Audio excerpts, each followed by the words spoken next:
আসসালামু আলাইকুম।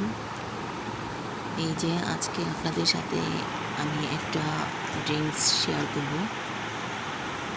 তো সেটা হচ্ছে এই যে গাজর, আমলকি, বিটরুট, তারপর কাঁচা হলুদ, আদা এবং মাল্টা।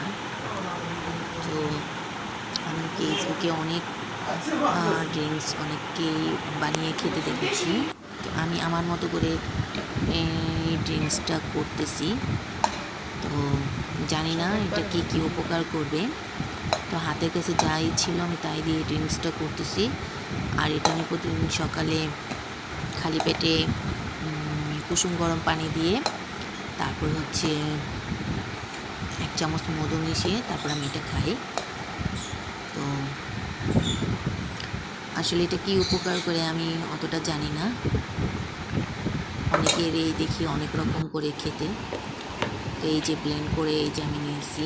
তো এটাকে এখন আমি আইস ট্রেতে এটাকে রেখে দেবো ফ্রিজে।